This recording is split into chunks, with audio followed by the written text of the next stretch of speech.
जर्मनीचा हा किस्सा तुम्हाला माहिती की नाही मला माहित नाही, पण म्हटलं आज तुमच्याबरोबर मी शेअर केला पाहिजे. तर जर्मनीमध्ये जेव्हा तुम्ही सिटीमध्ये गाडी चालवताय आणि जर कधी ट्रॅफिक असली किंवा रस्ता एकदम पॅक असला आणि तुम्ही चुकीच्या लेनमध्ये घुसले, म्हणजे तुम्हाला जर दुसऱ्या लेनमध्ये जायचं असेल, तर मोस्ट ऑफ द टाइम इथे काय करतात लोक की दुसऱ्या ड्रायव्हरकडे बघतात आणि लेन चेंज करतात. आणि मेन विषय असा आहे की जो मागचा ड्रायव्हर आहे किंवा मागची गाडी आहे ती त्याला टर्न मारू देते आणि त्याला वेळ देते. तो असं कधीच करत नाही की पुढे येऊन मुद्दाम घुसून जाईल आणि त्याला चान्स नाही देणार इकडे टर्न करायचा.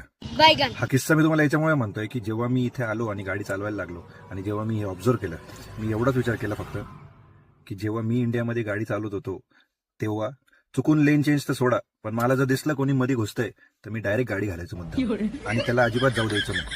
बट तुम्ही म्हणत असाल जर्मनीची ट्रॅफिक आणि इंडियाची ट्रॅफिक वेगळी आहे. येस, 100% खरं आहे, वेगळी आहे. इंडियाची ट्रॅफिक खूप जास्त आहे, आय अग्री. पण जर्मन लोक समोरच्याला रिस्पेक्ट देतात. त्याच्याकडनं झालेली चुकून मिस्टेकमुळे त्याला एक चान्स देतात. तुम्हाला जर खोटं वाटत असेल तर तुम्ही कुठल्या पण तुमच्या जर्मन मित्राला विचारा जो इथे गाडी चालवतो. आणि आपल्याकडे तुम्हाला असा एक्सपिरियन्स कधी आलाय का, मला नक्की सांगा.